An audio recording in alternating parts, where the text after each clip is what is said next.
Everybody, hello and welcome to another episode of the In the Mixer podcast as we continue our season preview in the lead up to the start of the Hyundai A-League season.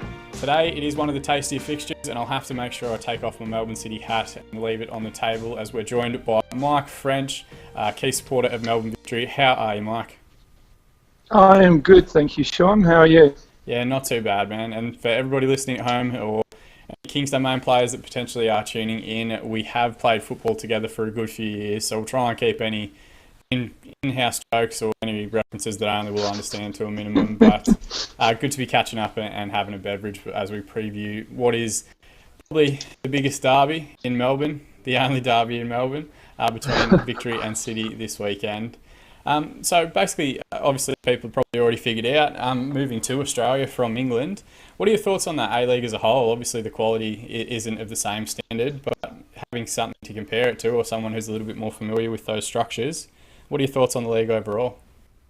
Yeah, I mean, of course, the level is different, but so is the age of the competition as well in comparison, so and the exposure.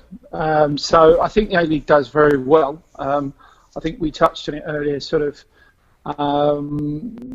the expansion and things like that would help it. I think the last couple of years it's gone very stagnant, but I like what I've seen in the summer so far in terms of what they've got themselves organised with. So, no, I'm very keen. Looking forward to this season. I think it might be one of the better ones, actually. Maybe it could be the best one.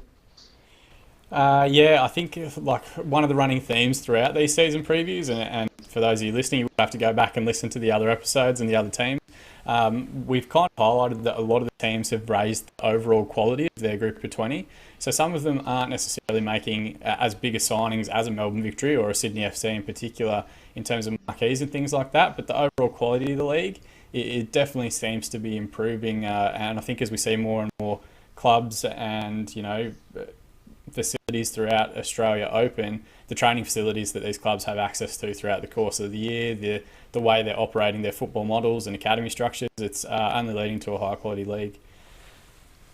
So what I wanted to ask you as well is why Melbourne Victory? Obviously relocating to Melbourne, what initially attracted you to that team and when did you actually fall in love with the team in navy blue? God, what a statement straight out. Initially, a few of my friends basically started supporting City or Heart at the time, and in a rather few beers in, decided that I would completely go against the grain of them, because they were sort of saying, oh, you know, everyone follows Victory and they've got the money and all this sort of rubbish. But in fairness, when I started following them, they had Jim Magilton, and the football wasn't great in that little bit that I watched them. But what I started loving was the way that they wanted to play football. Ange came on board, and they started playing a brand that I thought identified them. They had played it with Ernie before, but sort of lost their way, and that's when I sort of turned up. So what I love about them is the way they try and play football on the deck, you know, the right way. And I've seen some great seasons since I've been here where they played the football the right way. So that's part and parcel of it, really. It was kind of a mistake at the beginning, but it turned out to be a good one, I think. Yeah, definitely. And I think, like, being where we are, like, obviously you're an Arsenal fan, I'm a lifelong Manchester United fan myself. It does take a toll after a certain period of time trying to keep up with 4 a.m. fixtures and 3 a.m. fixtures and whatever else, and you can only kind of be young, go hard for so long and power through 15 pints in to watch your team play. It is nice having something that's local that you can just go and be a supporter of and kind of switch off a little bit. So the league, when it first started, and some of my earliest memories of A-League football are Melbourne Victory games, obviously the way the league began. The standard from what it was then, which was essentially just like, it felt like country football in a lot of aspects, or it felt like maybe high-level state football if we're talking locally, to what it is now, which actually looks and feels like, you know, professional outfits playing in, you know, boutique, properly designed stadiums. The difference, like, I think AAMI Park made for football in Victoria, especially having that proper rectangular venue when we played at, you know, Olympic Park on a circular pitch behind a running track for the first couple of years, and then obviously playing at Etihad for. It's good to have a venue of that size, but when closest people to the goal are still 60 metres away from it, it doesn't create quite the same atmosphere. No, I mean, I love Amy, and I don't think I know too many people, if at all, actually, who don't like Amy. I mean, it's just a beautiful stadium. The thing is, any Australian just needs to see that it will take time, and then also because it's not the main code here, certainly in Victoria alone, it takes that a little bit longer. You know, most of Europe, football is the bread and butter. It gets everything. Where I think until they realise that, you know, yes, there is a certain vintageness to AFL, and I can understand that it's heritage as well. It's been going for so long, but you know, it is the global game in soccer. So, you know, if they can embrace it and if they can market it better going forward, it will overtake. I've no doubt about that. They've just got to do it right, and they haven't up until now. But yeah, they will. I think they will. Yeah, they've had flash. Firstly and foremost, this is a football podcast. You do not have to call it soccer. I'm not going to go against 30 odd years of English teachings and a lifestyle. You can call it football, because I definitely will. But I think there's been flashpoints at various points where you kind of see what the league could eventually be.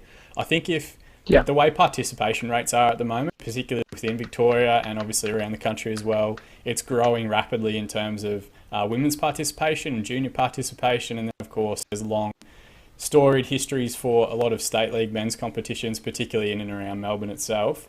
If it continues on those trajectories in terms of participation, it's going to absolutely skyrocket and eclipse a lot of those teams. If it can get similar recognition on a global stage, and I think what we need is 3 or 4 more, you know, Aaron Moyes, Mark Milligans, that type, that play here for years and then go, you know, really successful at the top tiers of English and you know, Milligan this season at Scottish football as well. Then I think it'll get a bit more legitimacy with like local youngsters and with local people that perhaps are what we call Euro snobs, who only really follow the top tier of the game itself. So exciting times. Yeah, definitely. And I say this pre-season and certainly the signings across the board, I think you touched on it earlier, that obviously Victory will take some of the headlines for some of theirs, but I've been impressed with some of the lower teams, so-called lower teams, that have actually been brilliant. So yeah, very exciting times. Very certainly cool. On the pitch. All right, so we'll go past a bit of the club background for Melbourne Victory, and I'll try and do my best to keep impartial and not, hopefully I don't wince or you hear any pain through the voice here. But 3, obviously foundation club, at the time, initially they set phenomenal standards for both fan behaviour and member engagement and things like that. Some of the opening fixtures at Olympic Park, when it was consistently selling out week upon week, were absolutely phenomenal. The first game I ever saw was a 5-0 demolition of Sydney FC, and the atmosphere in that environment was unlike anything I think Melbourne sport had seen since the heady days of the NSL and the big Melbourne Knights, South Melbourne teams, albeit without some of the cultural or national affiliations that come with those clubs, because it was essentially a team for all. And they've had their struggles. They've had competing fan groups. They've had fan groups that have obviously shut down in the last few years, but certainly both on the field and in the supporter base and off the field as far as business is concerned, done a tremendous amount to contribute to the league. And it hurts me to say it, but definitely a standard for the league itself in terms of the way that they operate.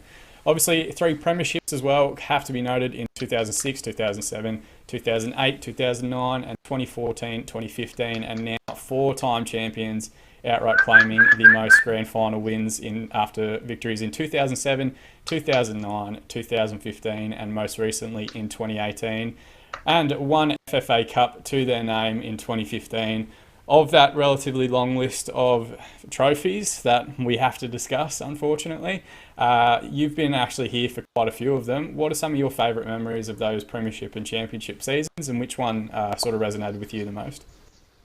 Yeah, I mean, I think last season's the Heist and the Hunter was up there, just in terms of going up there and almost backs against the wall against a very strong Newcastle team in their backyard, and just brutal. You saw Lawrence at the end there. I don't think there was any part of him that wasn't bandaged up.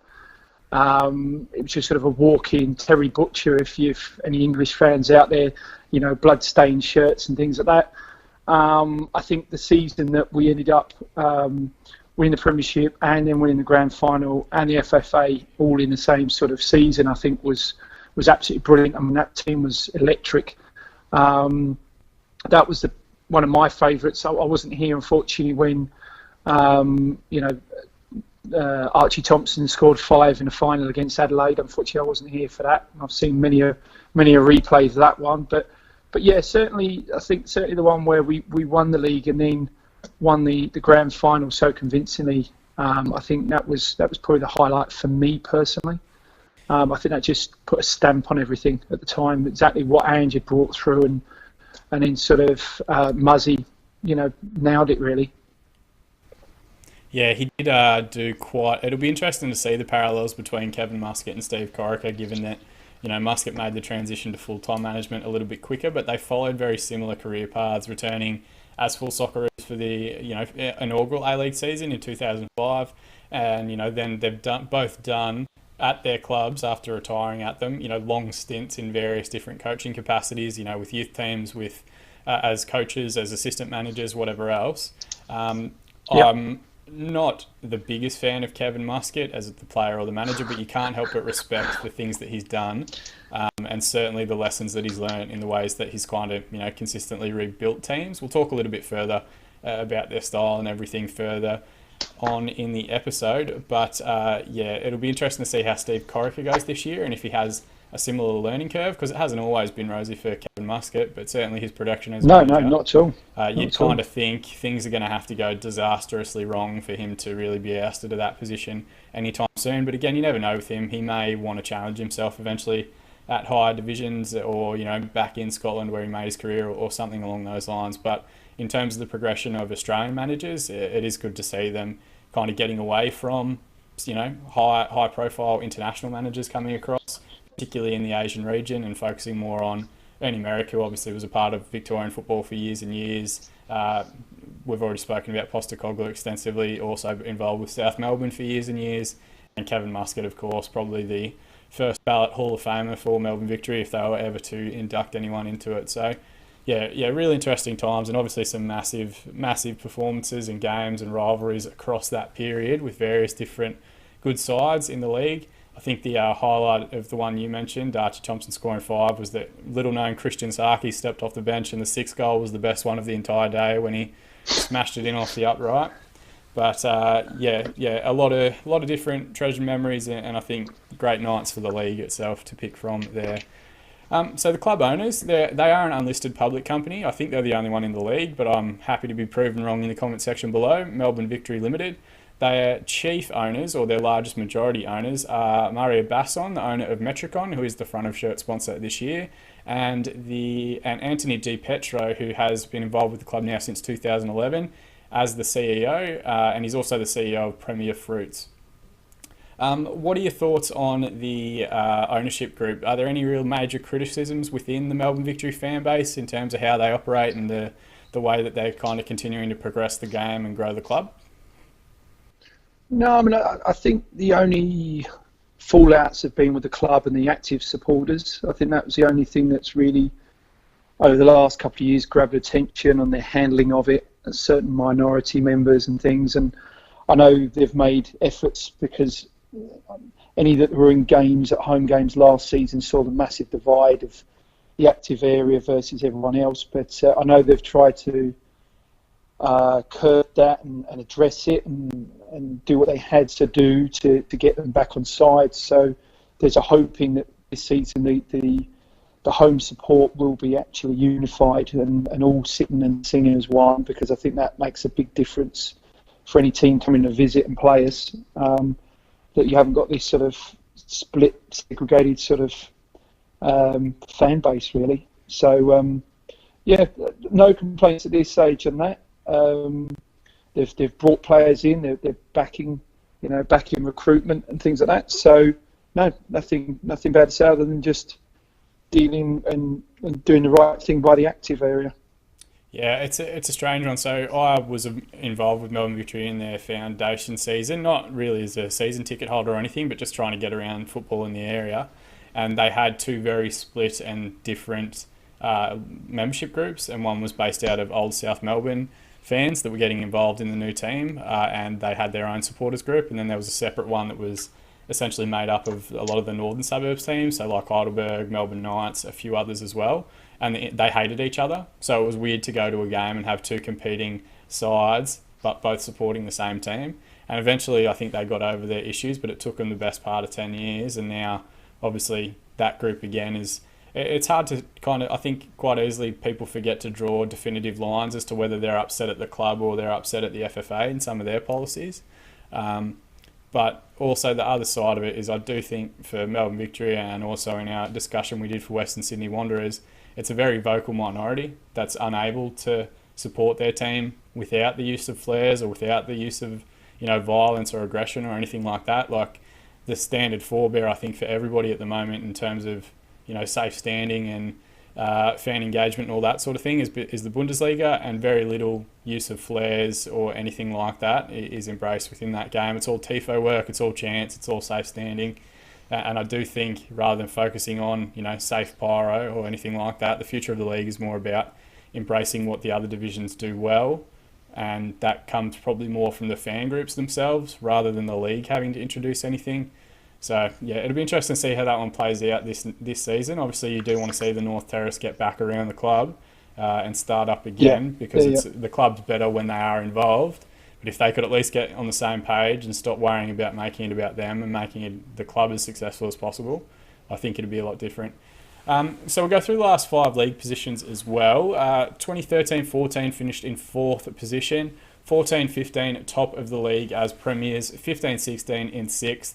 16-17 in 2nd spot and 4th last season, but obviously the eventual grand final winners.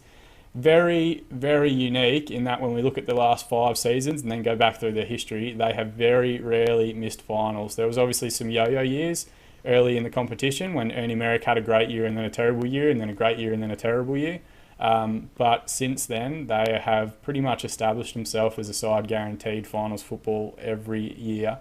What was your greatest highlight of last season? Obviously the grand final being one, but applying it more to the overall season and how the team performed.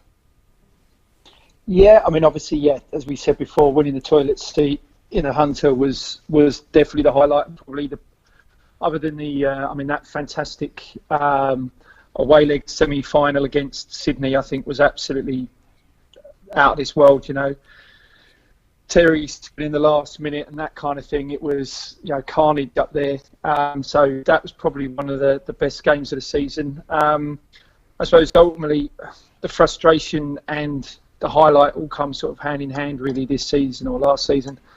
We were poor for large parts of it, for different reasons. And the free-flowing football wasn't quite there unless it went all the way through Leroy George, who used to sort of carry us for games. But the highlight was probably how we sort of adapted towards the back part of the season and sort of grounded out results and just did what we had to do to get into the playoffs and stay there, and then obviously get us into that final. And I say those last few games were absolutely stunning, brilliant football. So that's probably one of the highlights for me. The Sydney FC semi-final was just it was a phenomenal game to watch. It was tough because I didn't really personally want either team to lose, but in terms of the overall quality of the match and the narrative it kind of wove with Antonis, and then I think the eventual emotion once they won, it would have been real tough for a team after playing in a game like that at that level for including injury time and extra time and all that sort of stuff. I don't think anyone would have been super critical if they went out the week after and struggled a little bit, given how much effort they had to put into that semi. But I think it's probably a testament to the football program and the conditioning and all the sort of stuff that they're doing off the field that they are able to pick themselves back up. And obviously travelling away for a grand final is tough at the best of times, but to pick themselves back up and go again the week after, it's a pretty phenomenal week of football if you look at an overall year. A lot happened in that 7 days, and they deserve a ton of credit for it. On the flip side of that coin, what do you think was the greatest frustration from the 17-18 season? For me, there was quite large chunks of it. I mean, I remember again, I mean, having lost so narrowly in the final the year before, I was going into the season. We brought in the old guard almost. You know, the old winners of the league. You know, Milligan came back. We got Barbarouses. It almost like Muzzy suddenly thought, right, if I'm going to do this, I need to go back to some of my old boys to do it. And it didn't click. It didn't click for large parts of the season. It became frustrating. We were getting beaten quite easily. We weren't playing good football. It wasn't really until a fit Leroy George started playing. You know, when he started off, he was unfit and not quite conditioned to the A-League, which I think takes a lot of foreigners a bit of time, actually. I don't think they understand or appreciate just how physical, but how quick it is as well. And so the frustrating thing was, for large parts, it was poor, and that's why we finished fourth. You know, I mean, that's still good for some teams, but not with our history. Yeah, we were well off Sydney and Newcastle. So the free-flowing football went, and that was the frustration. I think in the end it was almost like Muzzy sort of style of just, you know, sleeves rolled up and just get stuck in, and then have a bit of flair off of Leroy George. That's kind of how it went. Yeah, I think last season was probably the first season from the outside looking in that it reverted on the manager a little bit, but it has always felt like Kevin Muscat in his tenure has played some sort of variation of a 4-2-3-1 and just hoped that the collective quality, at times, that the collective quality of that group would carry him through. I think last year he was perhaps let down by the fact that, you know, Mark Milligan never really looked entirely interested in the game, and obviously, moved to Saudi Arabia, albeit briefly, and now obviously has his opportunity over in Scotland. I think for a leader to do that, obviously Carl Valeri hasn't been quite the same since he had that horrific injury that put pressure on his brain. While it is great to see his career continue, I don't think he's hit quite the height he was at before that. And obviously Berisha is another year older, and I think he kind of lost that sort of, not the fire, he definitely had the fire, but certainly that spring and agility to keep up in the league. And the one that consistently comes up for new players, especially when they join the league, is that the climate here is so different and the ground is so hard underneath pitches that quite often recovery is very difficult. So building up fitness like calves, thighs, hamstrings, that sort of thing, people that come here with long track records of injury or, you know, their own fitness concerns and issues can quite often struggle to get up to speed. And I think Leroy George was fantastic, but it really did take him 10 rounds to get up to where you'd expect someone who's doing a 10-week, 12-week pre-season to be in round one. And we saw similar things at City with like Ross McCormack. It took him so bloody long to get fit. He probably didn't even really get fit before he went back. But Daniel Arzani as well, if we're using a younger talent, he was unable to get through a 90-minute game given the frenetic pace, for better or worse, in the division. So the integration of new players, I think for a lot of teams, it does have a pretty key and critical influence on the season. But yeah, I think you hit the nail on the head really. Like, that consistency is what hurt you, given how consistent Sydney FC have been over the last 24 months really, and that Newcastle came flying out of the blocks and somehow, despite everything pretty much going against them, managed to maintain it all the way through. So definitely a big room for improvement this season, you would think, across a 27-game season. So I'll just quickly go through the FFA Cup and pre-season results as well. Obviously the big one, and let's just rip the band-aid off now, in the FFA Cup, eliminated in the round of 16 by Apia Lockhart. Did you catch any of that game? No, I didn't. I heard some of it. I heard we weren't particularly great, but also Lockhart were very good by all accounts. So I think that's what you're going to get now. I think that's an argument for them where this expansion can go. Not saying they'll be in the first list, but the FFA teams, you know, the ones that are not A-League, are showing class. You know, they've got the talent there. So yeah, no, I missed the game, but heard plenty of reports from it. Yeah, maybe not for Lockhart themselves as an expansion side, but certainly like the quality of some of the players they had available. You know, like there's definitely a depth in NPL football at the moment of quality players that perhaps struggle to get their opportunities at an A-League level, but certainly once presented with a chance. The other tough one, and it has come up a couple of different times, is that if you're a high-quality NPL side and you've been playing in that team for, you know, a 12-month period, gone through your full season, you're familiar with your structures, your shape, what you're trying to achieve, coming up against an A-League side in pre-season can quite often be a bit of a shock. And that's why I think we are consistently each year now seeing at least one team eliminated. Like Wellington was also eliminated a stage earlier. Central Coast went out at a similar level last year. So we do consistently get them, and I think it's a credit to, one, how the NPL is progressing. But quite often I think we see, perhaps maybe not the case with Melbourne Victory, but for most clubs, the lineup that you'll see in a round of 16 FFA Cup game is very different to the lineup that will actually line up in round one. And I did watch that game. Kenny Atihu, on his own, could have won that game for you still. It was just a case of one team taking their chances and another team unable to really put them away. But and that's not to take anything away from Lockhart. I thought they were fantastic, but or Leichhardt, I don't know how I'm pronouncing it, probably incorrectly. People can butcher me in the comments. They deserve all the credit in the world, but really it's a game that if they played it again today, you'd expect Victory to pretty much wipe the floor with them, which should be expected with lower division teams.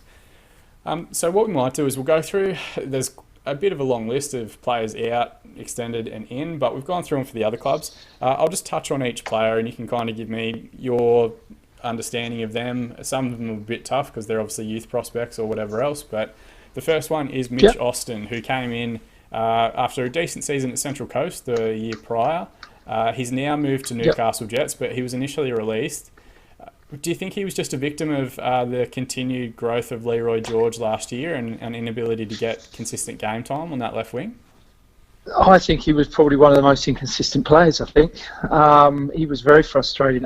Great speed. When he puts a ball in, it's absolutely brilliant. But it's suddenly getting him on the ball and putting those crosses in is the inconsistency. So I don't think, even if Leroy George was there, he would have probably got on the pitch, if I'm entirely honest, watching it from the stands last season. And as I've been a member for 3 years, so I've seen him since he joined, and I just don't think he was good enough, personally. Yeah, no, I don't disagree with you. His father's actually an old NRL player, and he has that kind of, like, he's strong and he's tall and he's very, very, very quick, but there's not another element to his game, really. Like, you either get him in behind early or he's not going to do you much good. Like, you can't imagine him being the person to break down a low block with his skill or talent or dribbling ability.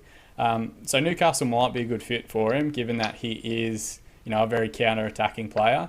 But to be the best player at a Central Coast side that finished 10th in the division and was horrendous isn't perhaps necessarily an achievement, but credit to Victory for at least giving him the opportunity to take his game to that level. But I thought it was an interesting signing when it actually took place. There's a couple now that I'm going to tie together because I think they've all got a running theme that is somewhat interesting.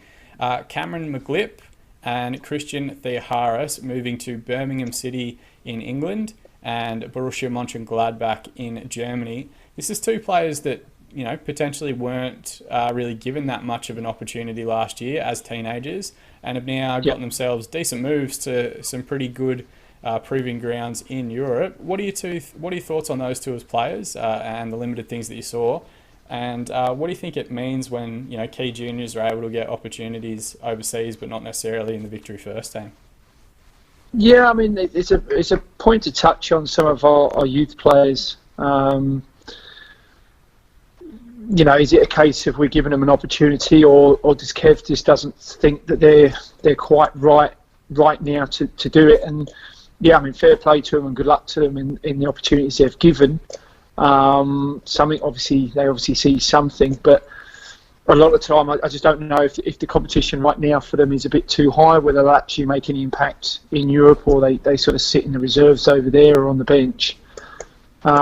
It's something to keep an eye on because we've had a few youth players sort of come through, and I know the new, and excuse the pun, the next hope is Hope, just to see what he does. And he's looked good when he comes on, but I think there's a certain pressure at Victory when you come on with the players around you to deliver on the spot, and that's not always easy for a young kid. No, definitely, and we will touch on it a little bit further later with some specific examples. But yeah, it hasn't proved that if there's one criticism you could level at Victory, it's that the youngsters for what is essentially supposed to be the academy at as they self-brand themselves, the biggest club in Australia, there isn't a whole lot of youth development in terms of first team opportunities.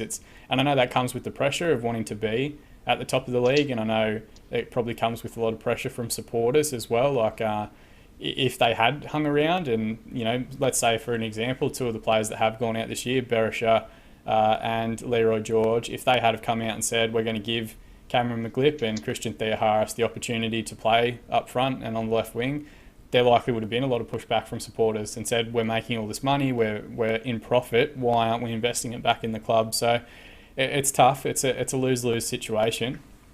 And obviously we're analysing it very closely, but it is the hope, I think, overall for Australian football that young players such as them, and I thought Theoharis showed quite a bit last season. Yeah, he was a surprise to have been moved on, in fairness. I think he had more chance than most. Yeah. And the fans really seemed to take to him as well, so... as they always do with, club developed players or club juniors and stuff like that. So I do hope it works out for both of them, but I thought it was definitely an interesting one to see.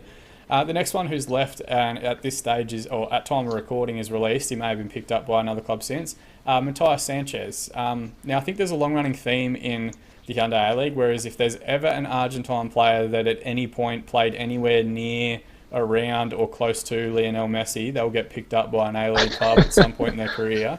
What were your thoughts on Sanchez as a player?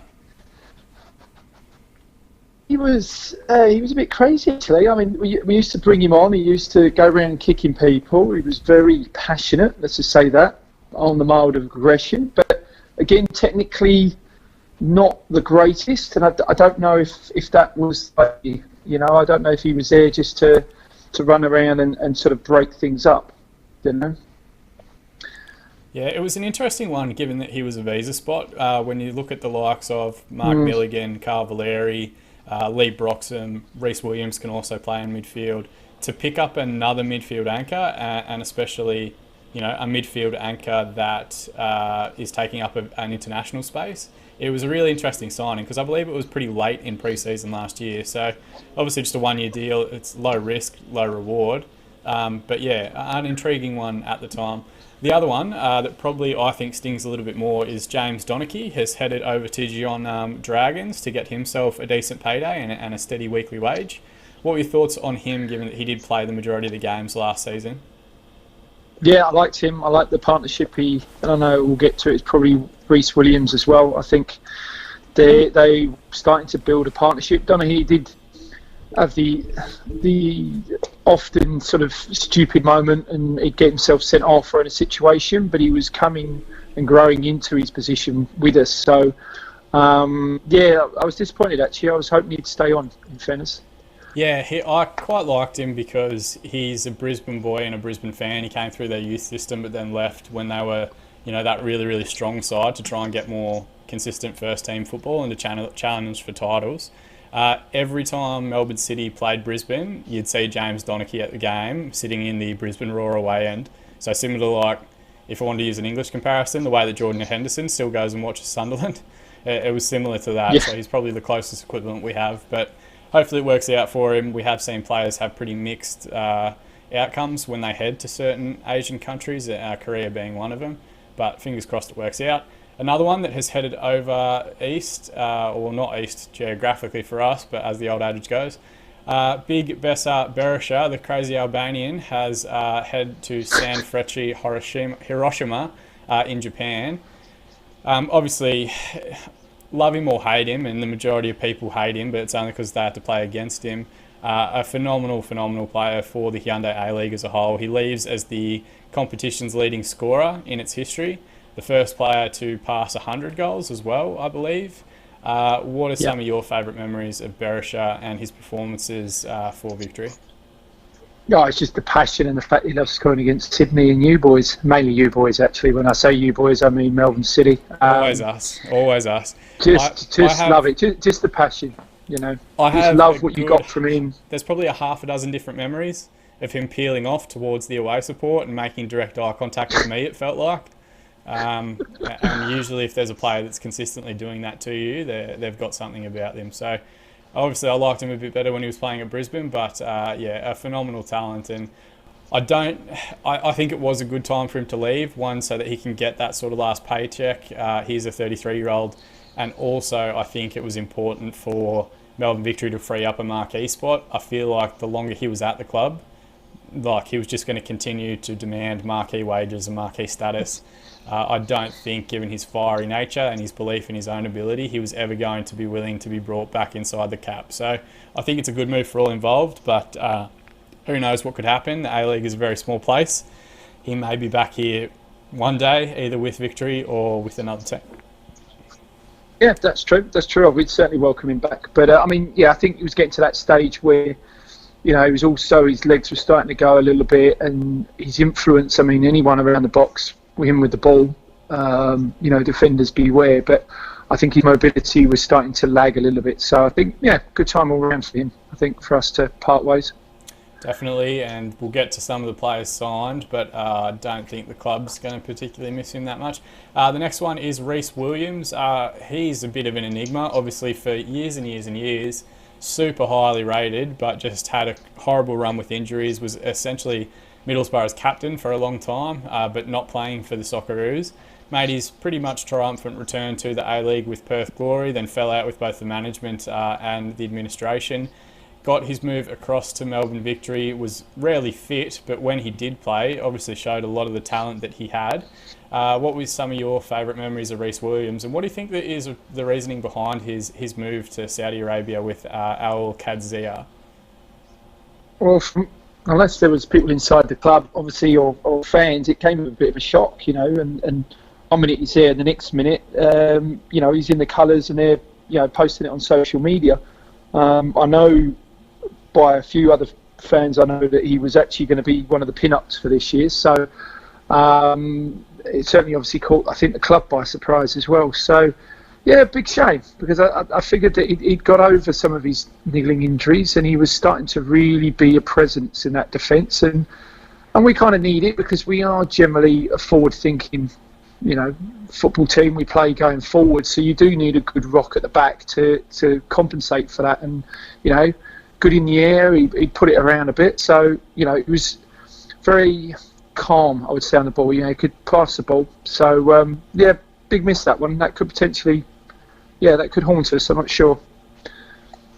Yeah, quality player. And we do, like, just talking at a high level from an Australian development perspective, we build really good stoppers as far as central defenders is concerned, like those big physical step to the ball type people.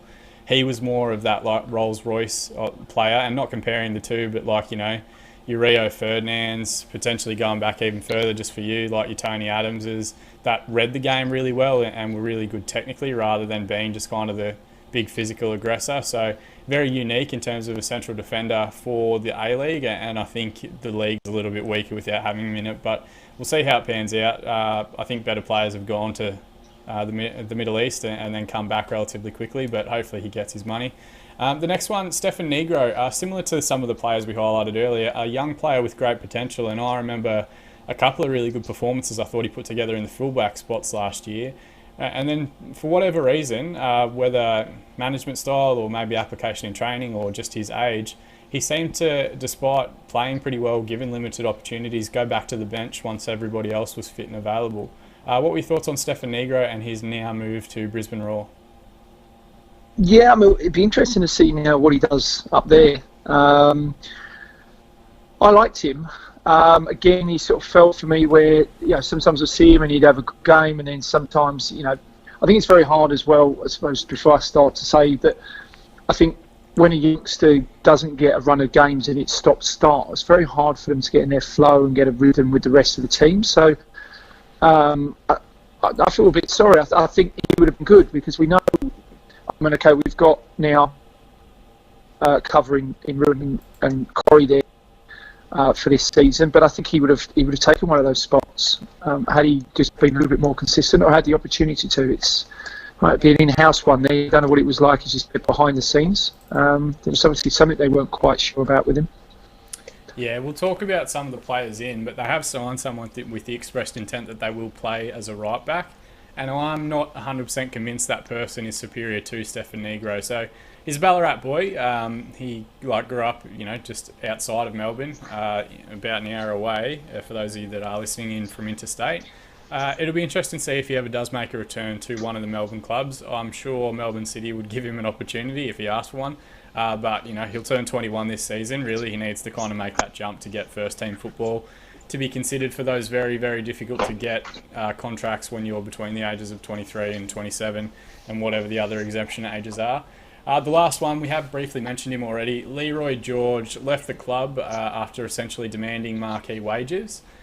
He's moved to Banias now over in the Middle East, which has been pretty much a burying ground for a lot of similarly talented players. When Harry Navio did his time in that area, he signed for the same club. Mark Milligan's also had some time there as well. What are some of your memories on Leroy George, and do you think it was just an impasse in terms of a player overrating his own ability, or did it have more with, some of the statements of intent signings that we've seen from the Victory this year? Yeah, I mean, what a player. I mean, that left foot of his, the free kicks, brilliant player. Even funnier with some of the comments he made about the league on his leaving as well, which some of it you can't quite deny really. But yeah, I mean, it could potentially be, it would have been great to have kept him. It might end up costing us. You just don't know. But no, I would like to have kept him. But I think the dispute was the fact that he was told he was going to get X amount of money after the first season, and whether it was a miscommunication or the club decided against it, that's one of the reasons why he left. So I'll pose this one to you, and we'll talk about him a little bit further later. James Trewis is a marquee player for this season. If you had if you were in control of the Melbourne Victory finances, who would you prefer as a marquee player, Leroy George or James Trewis? I would take Leroy for sure. Yeah, but you are a left winger, so we've obviously got to disclose that bias. Yeah, I've definitely got a soft spot for Leroy, bless him. Nah, definitely a quality player, and I think it shone through. Well, yes, we have kind of acknowledged it took him a little while to get going. Once he did get going, he was a very difficult player to stop. Even though he was very left-sided, just those real good players, they make the game look incredibly easy. You can almost tell what they're going to do or what they're trying to do, but you can't stop them anyway, and I think he was definitely in that boat. So contracts extended. I'll read through all of these at the same time. Lawrence Thomas has signed on for another 2 years. Lee Broxham has extended for a further season, as has Carl Valeri. Joshua Hope, who we've mentioned briefly, has signed on for another year. And Kenny Atihu, the NPL legend for Heidelberg down here in Melbourne, has signed on for another 2 years as well. So obviously I think the big one that we have to acknowledge is Lawrence Thomas and his heroic performance in the final last year. I think this is more of a case of let's get him locked into a multiple year contract so that if he has another year similar to the last one, we can potentially get a decent transfer fee from him. He came through the youth system at Sheffield United. It didn't work out for him before he returned to the A-League as a 20-year-old. Surely, if he continues operating at the level that he is, there will be future opportunities for him, in international arenas. Oh, without question. He was fantastic last season. Absolutely brilliant player. And literally put his head on the line as well as everything else in the finals. So, no, I think good management all round. He gets the security of 2 years. He knows where he's at. We know, again, as you said, if anyone wants to come in and purchase him, we get something for him. So, very essential, I think, with the amount of changeover. You've only just gone through who's left so far. And that's a pretty long list that you need to keep people on. Otherwise, replacing a whole 11 gets very tricky. So, no, great to have him signed on again.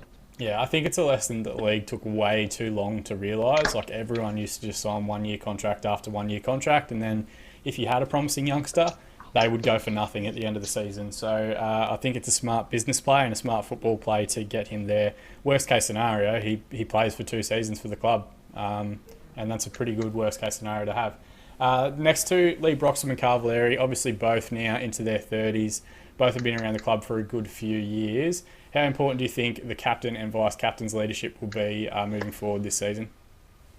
Yeah, I mean, certainly. I mean, I think with Broxham, you pretty much have to cart him out of there eventually. I think he'll stay for life. He'll end up as the guy was. So I don't know if you're actually. Yeah, he always finishes the season as left back. He always will. Start on the bench and he'll end up left back. He actually started his career as a trainee, as the kit person or kit boy or kit man or whatever you say, in the second season of the A-League.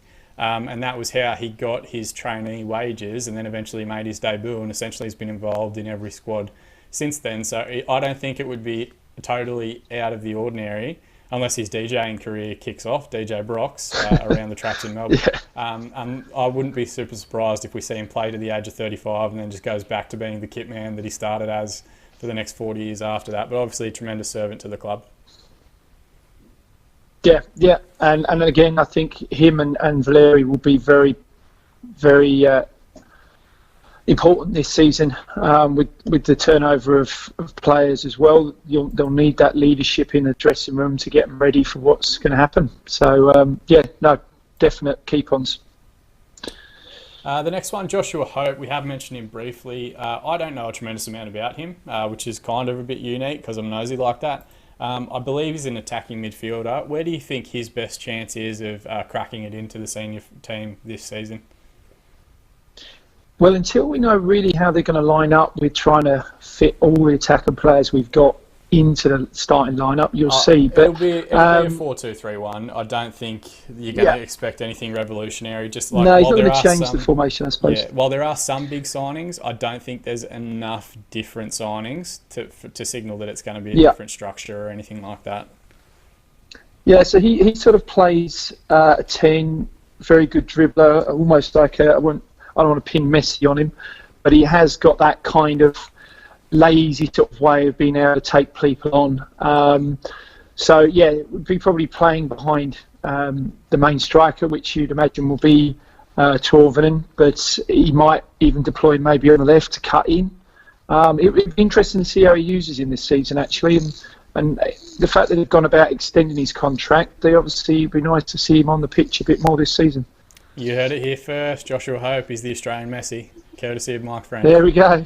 And the next one, I think you kind of summed up the sentiment of a lot of different Melbourne Victory supporters when we mentioned his name.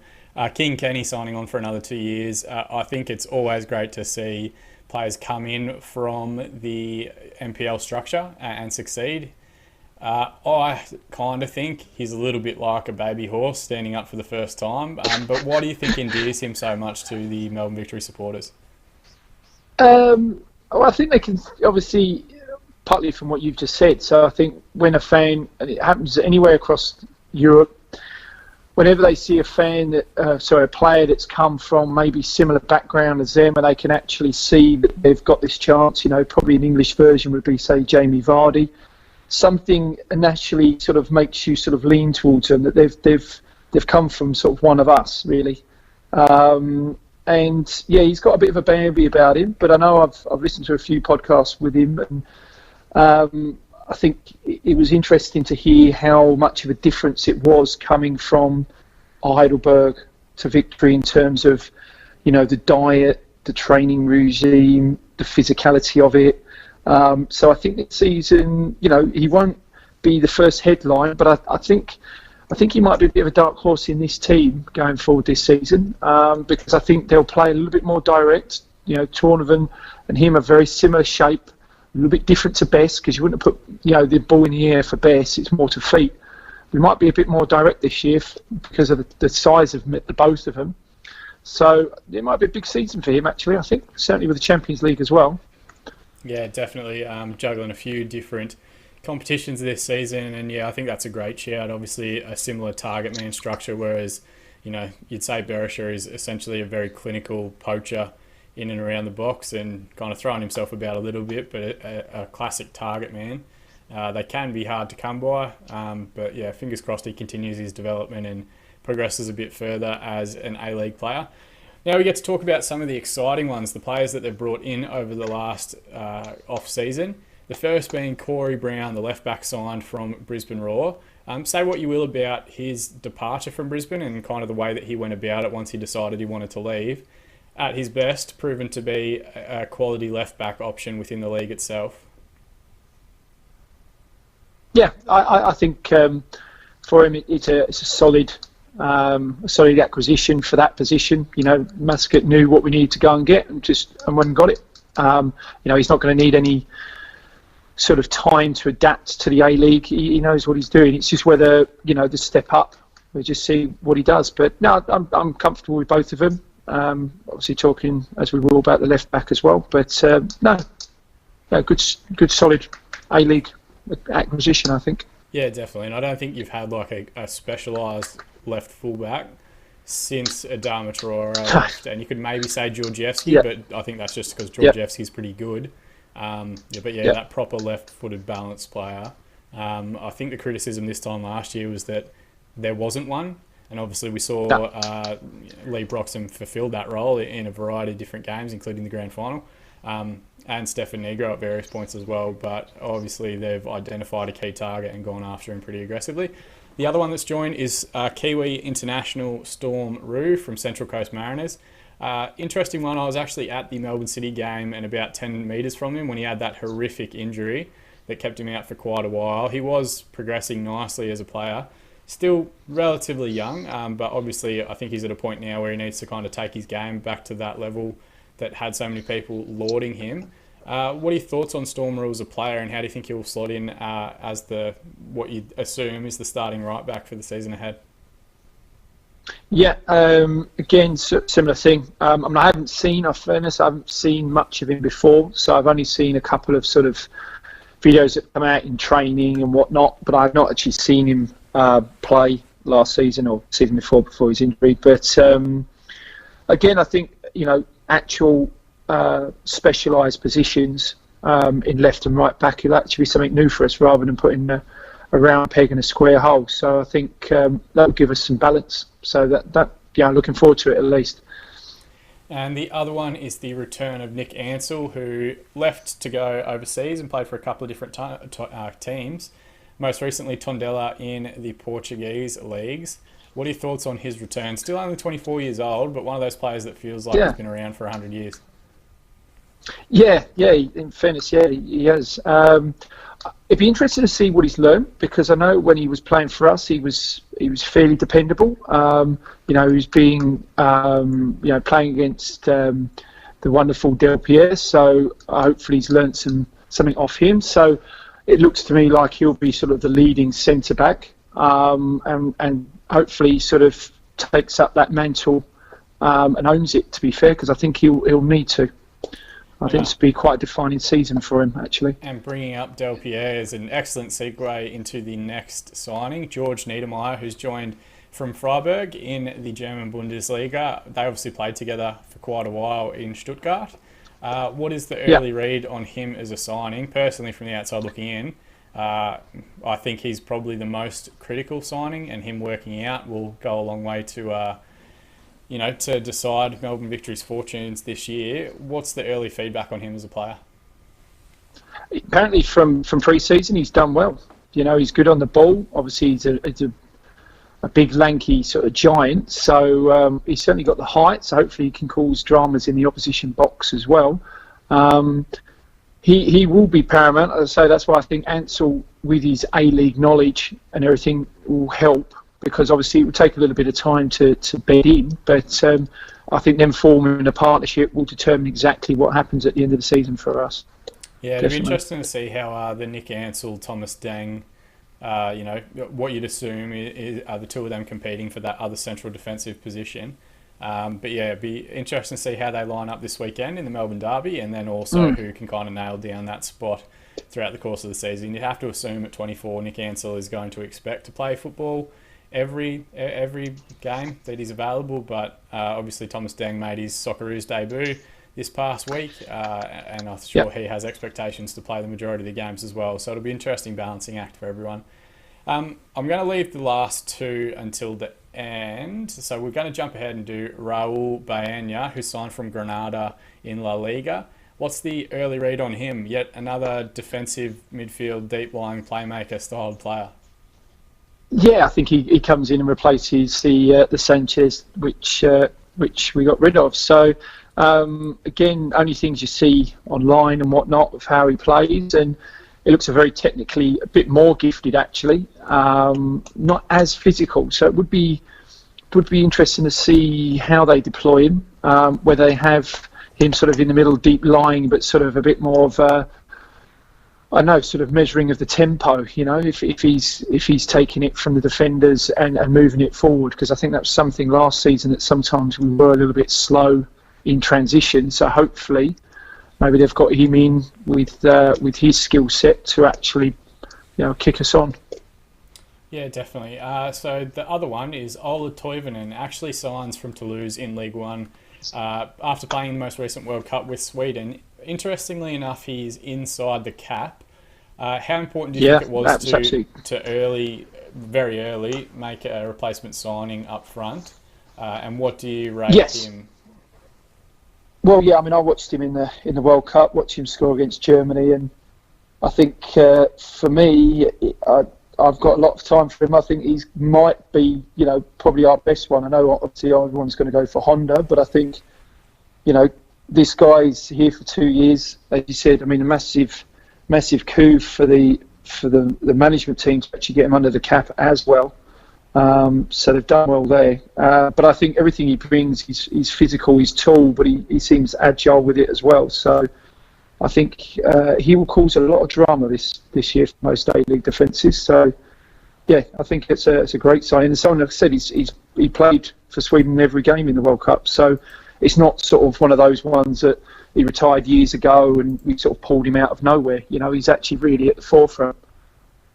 Yeah, I think what also goes a little bit unnoticed, and these things do happen when you kind of armchair pundits and whatever else, is that they did this business so early that there was no opportunity for anybody to really frame anything negative about Berisha leaving. So there wasn't an opportunity for fans to kind of start getting upset or getting a little bit antsy about when that forward signing was going to come. The World Cup concluded and they pretty much immediately after that announced that he was going to be joining. So smart business, from a football perspective, and then also I think in the way they've managed it in terms of keeping everybody on side and keeping everybody's faith in their recruitment program and scouting network was tremendously managed. So credit to everybody involved. And obviously, you just briefly mentioned him. Keisuke Honda signs on from Mexican club Pachuca as a marquee player for the next 2 seasons. He will, interestingly enough, hold a dual role with the Cambodian national side at the same time. What do you think? Yeah, he's doing a lot of things. Yeah, what do you think about this signing from a playing perspective? And then also we'll talk a little bit about the commercial aspect, given that we've not got a tremendous history, despite being so close geographically, of embracing, the biggest names in Asian and obviously in this case, Japanese football. Yeah, I mean, technically wise, he's absolutely up there. He could easily end up being one of the greatest A-League imports. He's got it all in his locker, and even just looking at him recently, sort of seeing him with the training and things like that, he's not lost anything. He seems to be trimmed and ready to go. It's just whether, sort of as you said, the commercial side of things gets in the way. That's the only, if he's focused, he's slightly sideways. But I think if he's all on, he's definitely the A-star signing for the league so far this season. Yeah, I think the intention is to play him as well, which if I'm applying our Tim Cahill experiment in terms of making commercial signings, if you're not intending to put him out there on the park, which I expect to see him out there most weeks that he's fit and available, I think a great signing. And I think in terms of we need to do more and we need to encourage more clubs to actively go out and recruit the biggest talent available within, Japan or within Korea or places like that, because until we start getting that sort of exposure in those markets, we're not going to grow financially and we're not going to grow our footballing program. So massive credit to them for making the signing, probably the biggest Japanese name I think that's been available over the past 10 years. But certainly in terms of the league-wide growth and development, one that's really good to see. Yeah, and they say and played in the World Cup as well. So it's not suddenly like it's someone coming out of retirement or whatever. It's someone really still fresh in the memory and sort of still on their A game. So yeah, I think it's massive credit to the boys to get that in the club. All right, so the 2 marquees you go into, we've just mentioned one in Keisuke Honda, James Traoré being the other one. What are your thoughts on the 2 of them and their marquee status, and how important do you think they'll both be? I think the interesting one looking at it, they're both probably going to want to play as a number 10, and I think one of them will end up shifted out to the left wing. It's just which one it will end up being. But what are your thoughts on those two as your marquees? Yeah, I mean, I think James Treacy split fan base with him. I mean, last season I don't think he was particularly great. The season before I thought he was brilliant. Then he nearly signed for a team in Israel. Then he signed for your mob. So he splits it because we've seen and we found out that he's done. But I think on his day, I think Treacy's a phenomenal player. But I think unfortunately this season he will be deployed from the left, and maybe that will help him because suddenly he's got the space out there. He's certainly got the technical skills for it. It'd be interesting to see how they play, or say they might shift Honda if they need to rest him or whatnot, depending on what games we're playing. But I think he'll definitely be the one that goes to the left. Yeah, I think he spent pretty much all of his youth career at Newcastle and then Juventus as a left winger, and it was only once he returned to the A-League, and I'm not sure if it was self-determined or determined by the managers he was working under, because I know people that have managed him, like Postecoglou and whoever else, rate him very highly, that he kind of turned into being a number 10. So I do think he'll be the one to move out to the left wing. I would hope he's the one to move out to the left wing for the good of the team and the league itself. But whether he's willing to 100% embrace that role is another story. And I dare say, obviously, I think he went and behaved in that manner last year and pretended to sign for the Israeli club and then pretended he was going to sign for Melbourne City. Whether it's him or his agent, was just a bit of bluff and double bluff to try and secure himself marquee wages. But I would have to assume that the current contract he's on, when it expires at the end of this season, that he probably comes back within the cap. I think he's a good player. This isn't a criticism of him in any way. He did what he had to do, but I certainly don't look at him and think, this is an elite level player within the league itself. Yeah, no, I sort of tend to agree with that. I think he played his entourage played a great game, and fair play to him. You've got to kind of get what you can, but I don't think that will happen the second time. No, definitely not. So captain, we kind of briefly mentioned his influence, Carl Valeri. I would assume, given his age and experience, he will probably played a little bit less this year than the previous seasons. Despite that, how important do you think his influence will be on the team and the group as a whole for the 18-19 season? I think very important, hence why he's the captain. I think off the field as well, because he's going to be trying to settle these guys in. Obviously, there's a lot of pressure this season. Last couple of years, it's all been about Sydney. Sydney have retained their league, but now suddenly we're the grand final champions, and probably in most people's eyes, unless you're John Cosmina, pretty much we're the favourites. So. He's going to have to make sure the team are grounded for that. I'm sure Muzzy will be. And then I agree with you, probably. I don't know how many games he will play, whether they'll pick and choose those games. I expect he'll start against City on Saturday. But yeah, I imagine they'll rotate him a little bit. I think they'll try to want to get him through the season. But yeah, it'll be interesting. But no, very important player. No, absolutely. So we move now to the current manager and staff. Kevin Muscat, obviously a hero to a lot of Melbourne Victory players for his exploits on the field and hated by pretty much everybody else. One of the more interesting movements in terms of backroom staff is the addition of Carlos Perez Salvachua, who has joined after previously coaching at both Real Valladolid and Villarreal in Spain. Not 100% sure his grasp of English itself, but do you know much about his appointment as the assistant manager for this season and how it came about? I don't, in fairness. I've read and I've seen what his CV says, but actually not seen him in full flight. Obviously, see him on Saturday and see what he does. If he's quite animated or if he sits there and let Muzzy does it. It's not too sure about him, in fairness. I think it was almost a reactionary one with obviously the Jean-Paul Demarigny and what was the other coach's name? The two that grabbed David Carney at the end of last season and got suspended? Yeah, that's lost me as well. Yep. Whoever they were. That'll come back to me. Like obviously they've both now moved on and found other roles within the competition. So I'm not sure what the direct connection is. I know there are certain board members and key players in the Victory backroom staff that do have connections to Spain and to areas in South America. So whether it's just a case of having a really outstanding candidate who was available at the time and that they knew about, or if it's someone that was actively looking or actively applying for the role once it was advertised, it'll be very interesting to see. But I don't believe Muscat and Salvatore have worked together previously or even crossed paths as players. So one of those backroom things that probably doesn't affect everything too much, but I'm sure in the day-to-day operations and training schedules and things like that, it will have an interesting outcome. Now I want to move forward. Who do you think is going to be the one to watch for this season? Now, this doesn't have to be just a breakout player. It can be the player that you think will have the most impact on Victory's season. So who is the key person to watch for the men in navy blue?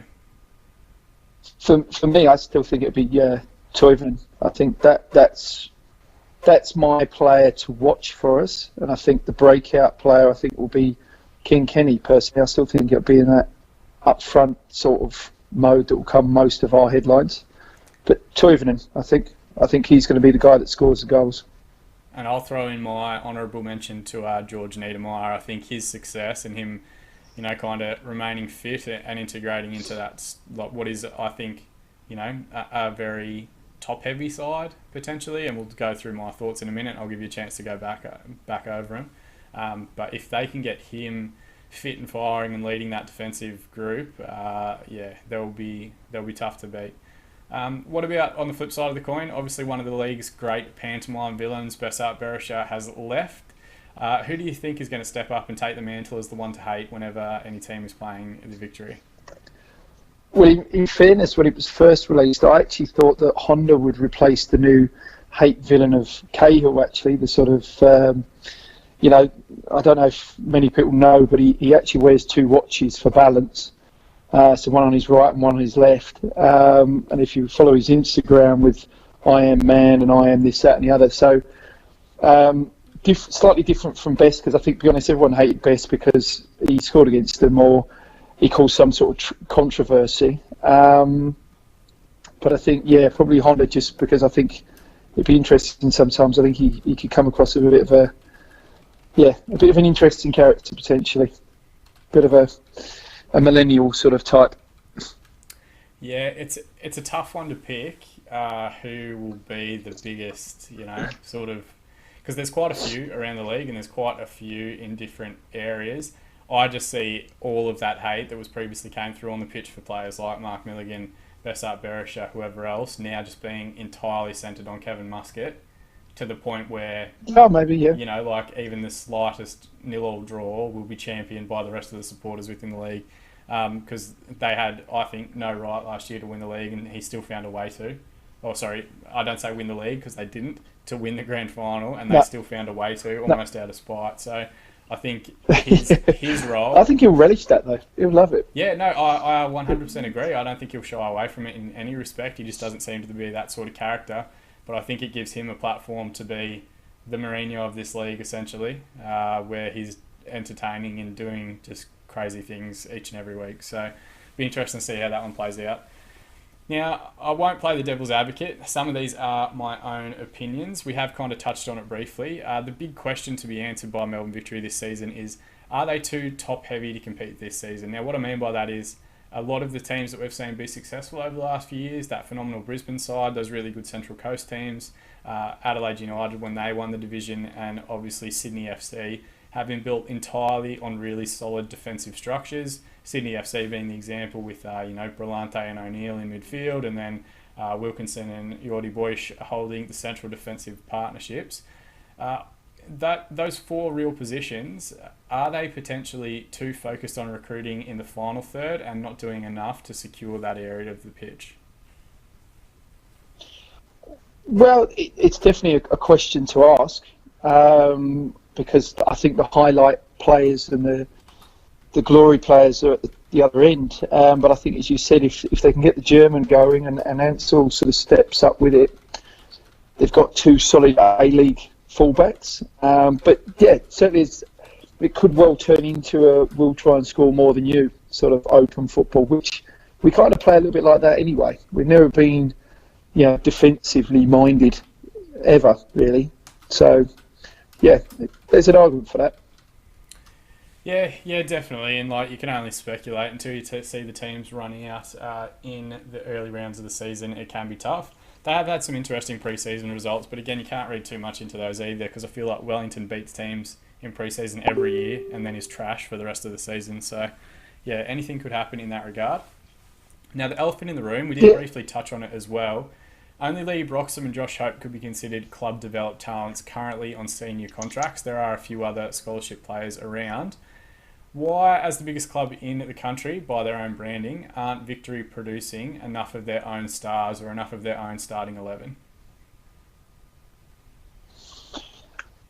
Yeah, I mean, fair question, and I think we've seen a few little cases where they've done little cameos and 10 minutes at the end and whatever for whatever reason, and I think it's a question that most Victory fans will ask themselves as well, if they care.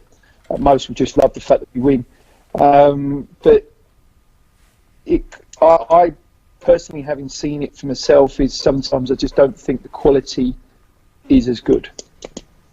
Yeah, I'd agree. It's weird to see how the two different Melbourne sides, putting my Melbourne City hat back on and pretending like I ever took it off in the first place, like the way that we've kind of focused more on not having big name signings, and obviously you could also lay in the criticism of not winning anything either.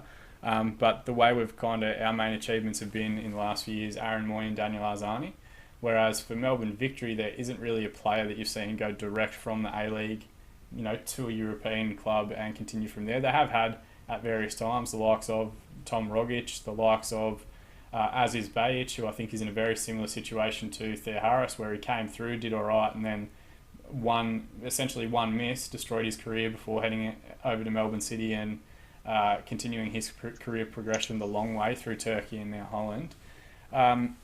The interesting portion, I think you kind of just nudged it there, is that I think all is forgiven if you continue to win. If the measure being taken by Melbourne Victory is that they're going to go out and continually win everything at their senior men's competition available, they'll get away with a lot more. But if you apply a bit more of a microscope to it, a club of that size with those resources should be bringing through more of their own talent and more of their own players, rather than we have an academy side and under-19s that effectively goes out and becomes MPL talent at the end of their contract. They're not really integrated into the first team. Joey Katabian is another phenomenal player. I've watched him a couple of times playing MPL football for Avondale the last season just gone. Obviously, he went up to Brisbane to get his first A-League opportunity after not making the cut at Melbourne Victory. But really, that's a player that they could potentially be looking at right now as being involved with the Kenny Atihu if he had been given that platform. So, yeah, it depends entirely what your priorities are, and I think when you look at the W League structures for Melbourne Victory and the lack of investment there, and then also the fact that despite being involved in the competition since day one, they've only won one youth league title, the priority is very much the senior squad, and I think they'll continue to get away with that as long as the senior squad continues to produce at a high level. Yeah, I think there's clubs, all examples all around Europe like that as well. You think of a Man City and people like that now. You're going to see many youth players really walk in there when they can go and spend 60, 70 million on one player and fill the gap that they need. So I'm not saying it's the right way. I'm not saying I particularly like it, but that seems, as you rightly said, the way it is at the moment. Yeah, there's no real right or wrong answer to that one. I mean, we read through at the start their club achievements, so we don't want to cast any of those in a negative light. It's just more, are you building a good first team or are you building a great club? And yeah, it depends entirely what definition they want to assert on themselves. But you would like to hope that Josh Hope, the Australian Messi as you coined him, and a few of the other players coming through that academy structure do get first team opportunities and are able to show what they mean. Otherwise, the likes of McGlip, Thea Harris, Pierce Waring, Stefan Negro, they're going to continue to leave the club each and every season and potentially go on to bigger and better things in other areas. Another one, and this isn't one we discussed previously, we have consistently seen Melbourne Victory talents leave and then return, of the likes of Mark Milligan, Marco Rojas, Adama Traore, whoever else is hovering out there at international clubs. Who do you think is the most likely player to return to the club in the near future? Oh, good question. See, I could answer the fact that who I'd want to, but who will? I mean, you have to sort of say the likes of. I mean, I don't think now the way he ended, I don't think Milligan will probably be coming back anytime soon. I did think he fell out with quite a lot of people, but yeah, good question. Yeah, I don't know actually. I mean, I'd have Rojas back tomorrow. I mean, I still think he was one of the best players we've ever had, but I think he'd really settle back for stints. I don't think he'd really want to make it a third. Yeah, very, very true. You'd think that he's 26 now. If it doesn't work out for him in this particular stint, it's probably his last one at a European club. But I do also think he's the most likely. He hasn't perhaps performed as frequently as you would expect for an international player playing in that environment. And there's a couple other sneaky ones in there as well. I could see James Donachie coming back, in January or something to that effect. I could see Thea Harris coming back on loan to try and get first team football, but time will tell with these things. Anything could really happen. But I just thought I'd kind of throw that one in there because we tend to see at least one a season, and maybe they've gotten it out of the way early by doing Nick Ansell. But I wouldn't be surprised if they do require an injury replacement and they dive back in for a player that's previously played for the team. Well, yeah, I mean, again, obviously with Champions League, that could happen. But yeah, very, very true. Obviously, trying to balance that act during essentially what is our off-season is always very tough for anyone. This was a tough one to present to a Melbourne Victory member because they are far and away ahead of the rest of the teams in the division in their membership tally. But if there are any fans out there that are listening that haven't renewed yet for this season, or alternatively, members of the Melbourne footballing community that have potentially been a Euro snob before and are looking to get involved with an A-League side for the first time, what would be your membership pitch to get them to sign up for the season ahead? Well, anyone wants to sing "Stand By Me" before kick-off with your scarf above you, definitely is one for you. But look, it's a club that does look after its members. It is something where you can see good football played the right way, or at least try to play the right way. And the fact that we can pretty much all day playing. So you're not sort of sitting there with your dog trying to make up the numbers. So good atmospheres.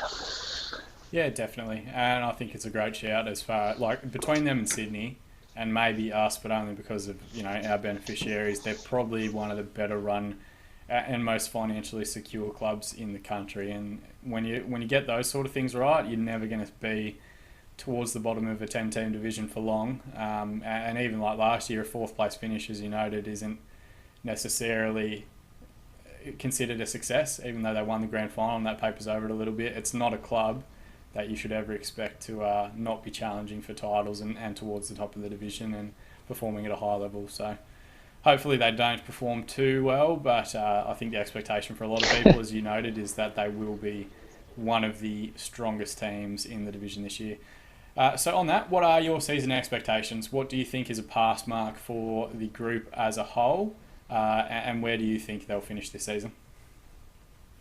Yeah, I mean, I do expect, in fairness, I think the danger is there's going to be a lot of expectation very early, and they might embrace that and roll with it, or it might end up strangling for a little bit. So I do expect the first few rounds to be a little bit sort of tricky. They've got a couple of tricky games straight off the bat, but I do expect over the longevity of the season that we'll be sort of 1-2 in the league, and then hopefully, with that advantage, getting into the grand final there or thereabouts, and losing it by being beaten by a better team, and there won't be many. So if everything goes to plan, I do expect us to be there or thereabouts, definitely. So if we apply that same logic to the rest of the league, who do you think the prediction should be for the team that will run you closest and potentially finish the season as champions? And then on the flip side of it, who do you think is going to struggle as well and prop up the rest of the division?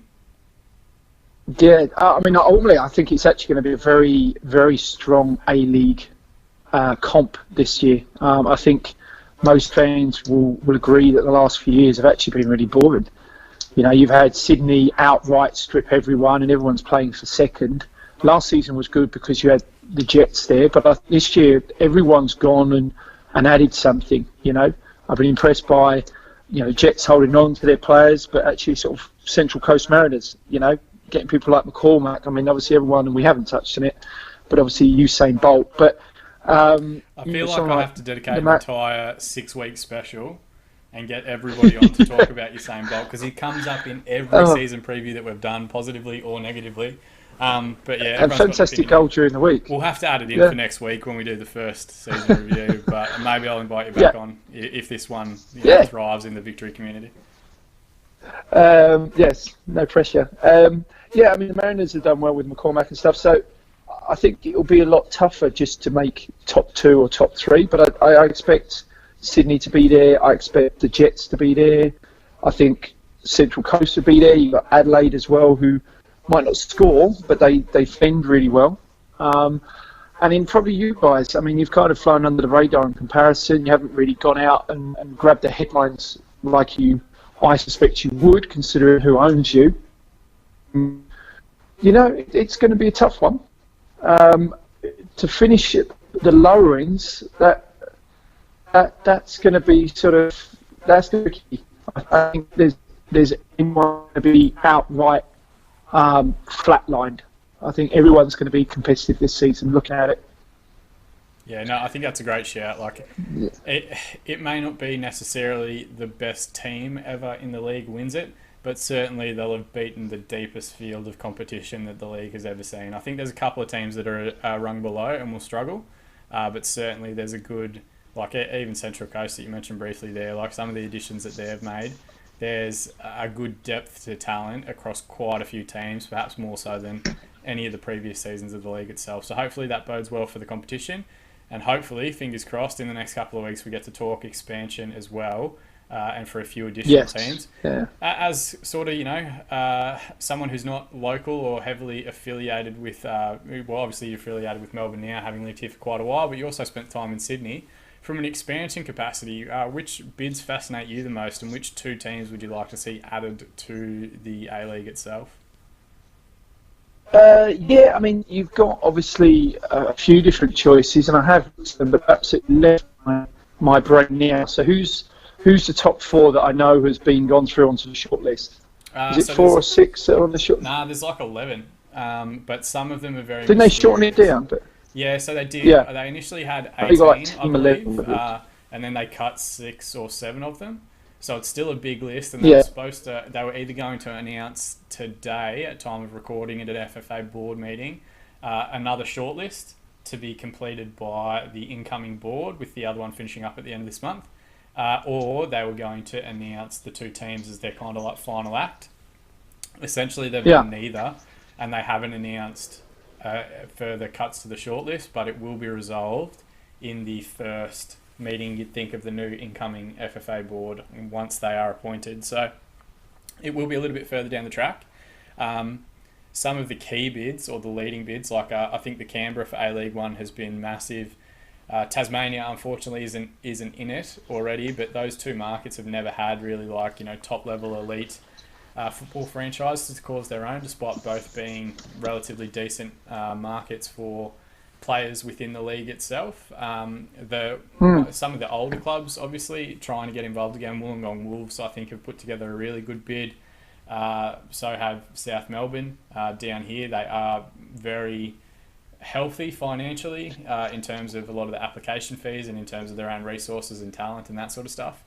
And then there are what you would call more FFA-backed ideas, which I think are now less likely given that a new board is coming in, like the South West Sydney bid, or what is it called, the Sutherland Shire bid, Southern Expansion. Oh, that's it, And then I think they were also pushing for potential expansion in Brisbane. Obviously, I think after the failures of North Queensland and Gold Coast in that area, they're keen to get another chance or another opportunity to have a secondary team in Brisbane, whether the rest of the league likes it that much or not. So yeah, there's quite a few. Obviously, another mysterious bid in Western Melbourne. The Team 11 side based down here that would be involved in, down towards Dandenong and the southeastern suburbs. Second Adelaide team. There was a second Fremantle team for over in Perth for a while. Across the country, and I think that's probably the most exciting portion. Across the country, there's a whole different slew of teams that want to be involved and that are putting applications together to get involved. Of those, which do you think makes the most sense from a footballing perspective? Well, this is where, what I'd love and what I think would work. I mean, for me, people like South Melbourne is an easy one. They would just walk straight in and it would be pretty much done. But I think another third Melbourne team at the moment, I think it's a bit too much. I think I would want to look at the likes of Tasmania, which I know didn't make the short list, or as you said, like Canberra, W League team, trying to get places where we're not, and then from there build up to have 3 Sydney teams and 3 Melbourne teams. But I think, if you were trying to go, right, we need to work and we can't have other Queensland Fury type sort of situation, then you would pitch him in Sydney or Melbourne and it would work, because it's all here for them. So you wonder if they're going to be quite dynamic with it and a little bit sort of take a risk, or they're going to play it safe. It depends on which way they go. Yeah, definitely. I think if I was going to pick, and this will be content for a future episode, you'd do it in 2 phases where you announce the 2 that are most ready to come into the league tomorrow for the next season, and then you'd like to see them have, maybe the runners-up or the bids that were missing something come in 2 years further down the track so that they can secure a stadium of their own, or they can secure the relevant financial backing or sponsorship or whatever else. But yeah, it's not an easy decision. There's quite a bit of depth, and I think what we've seen, like, even though the lowest common denominator fans for both City and Victory will always say stupid things about the other side, the competition, and particularly the engagement for competition in Melbourne, increased tenfold with the addition of the Melbourne Derby, and I'm sure even deep down most Western Sydney and Sydney fans would say the same thing. It adds another layer above and beyond what's going on in, like how your season's going. Like Victory and City could both struggle,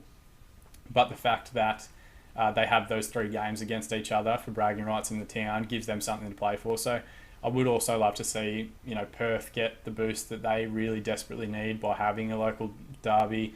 Same for Adelaide, who I think have run, if you look over the course of the A-League itself, Adelaide has run consistently a pretty fantastic model with a long history of success at various different iterations. They would benefit greatly from having a crosstown rival, as would, it might be the incentive for Brisbane Roar to kind of get back to their glory days by being pushed and spurred on a little bit further by having a crosstown rival. So there's benefits for really every bid. And while you do want to see them go into new markets, I understand the strategy behind second and third teams. But yeah, it's a tough decision. My heart says teams like Wollongong and South Melbourne are owed an opportunity by not folding and not disappearing.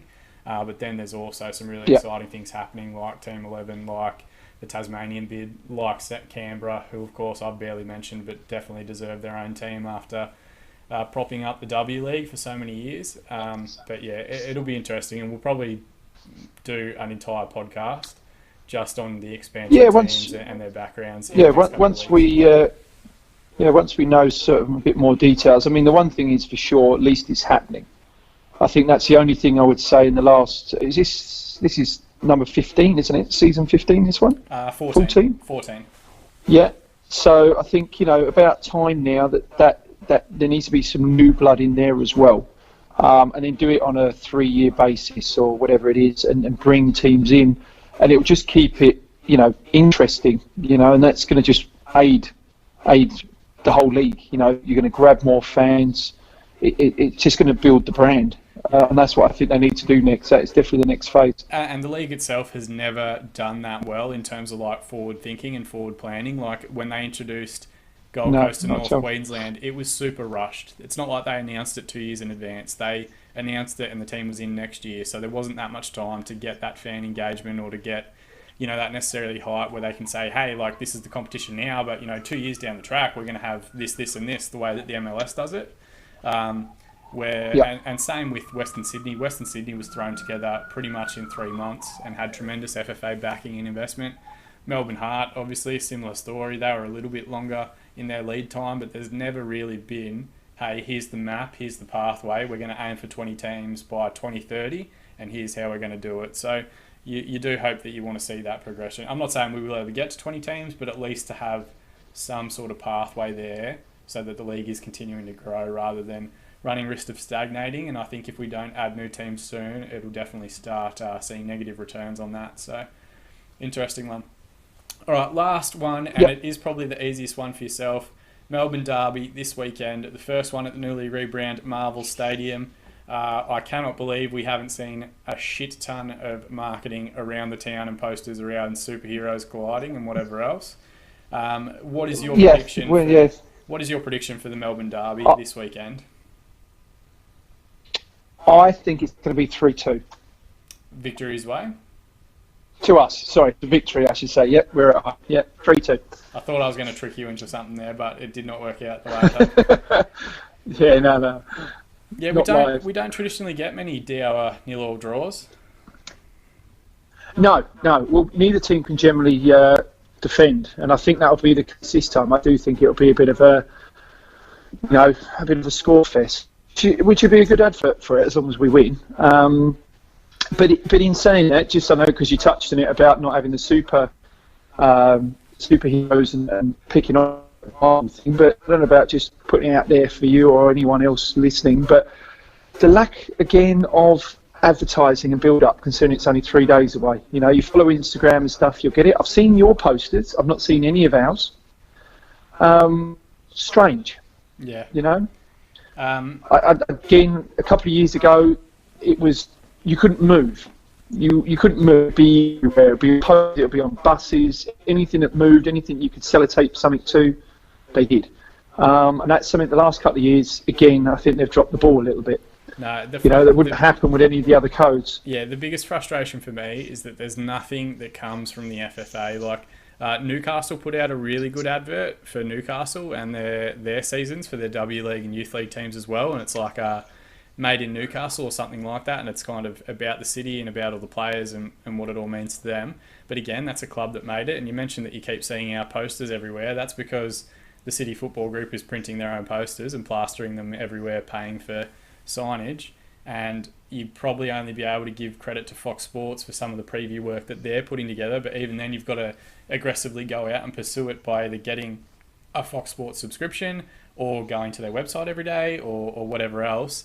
The lack of, continued marketing, and I don't mean marketing like, there was one a couple of years ago with that young kid, Yoshi, who was trying to pick his team. Pick your team, wasn't it? It's probably the only FFA marketing scheme, you've got to have a team, that I could ever remember. I don't remember anything than that other than this weird Scribe song, and I'll send you the link to it, from the initial season, and he was like a Kiwi rapper. And there were a bunch of ads that came with it when the league itself was starting. And since then, I don't think there is any other marketing ploy or, tagline or anything to that effect that I could immediately associate with the A-League. And it's a massive shame because obviously there are some clubs working very hard. There are people within the industry and journalists out there that are way better than you and I as far as hacks go, that are working very hard to try and get it more exposure. But if you're not already a fan and you're not actively out there seeking this information, it is super hard to find. Well, yeah, and that's the new fans. And in fairness, what surprises me is they're not even saying to the other codes, the winter codes like AFL, right, you had your team for the winter, now have your team for the summer. Bring your membership card from Richmond or Hollywood, whoever, bring it and you'll get some sort of discount on your membership for us. Utilise it. That's how you fill a stadium. Little things like that. Yeah, we've had similar things with our Melbourne Stars, the cricket team. Like if you have a Stars ticket and they're playing on the same day, you can get them for free. And then the big one that's come out this week and fans seemingly are shitting on it for whatever reason, I'll never understand. If you spend a certain amount of money at McDonald's, you get a free family pass for the Sydney FC game in a couple of weeks. And just like, it's one of those situations where you're damned if you do. Like a club actively goes out and tries to promote stuff like that, and opposition fans shit on it, and you're called a plastic club. But then on the same token, if you didn't do that, you'd get shit on it because there's no exposure. So yeah, it's a tough one, and I know we're burying a whole bunch of different podcast content that'll come out in future episodes and future weeks, but I think it'd be real valuable to get like a marketing expert or someone on and talk about the way the league is marketed and all the missed opportunities that they seem to have consistently year after year. But it's one we'll have to explore a little bit further. Yeah, do. Anyway, mate, thank you so much for joining me. While I do not love Melbourne Victory, I really do appreciate everything that they bring to the league, and I really do appreciate the Melbourne derbies as they occur throughout the season. Some of my fondest memories of A-League games are derby victories and some of the most crushing defeats that I've ever been a part of as well. While I don't hope they do that well, I think the realist in me wants to say that they've put together a very tidy side, and you can expect to see Melbourne Victory challenging for both the Premiership and the Grand Final once final season comes around. Do you have like your own Twitter handle or Instagram or anything like that you want to plug so that people can follow you and be kept up to date with Melbourne Victory content throughout the course of the season?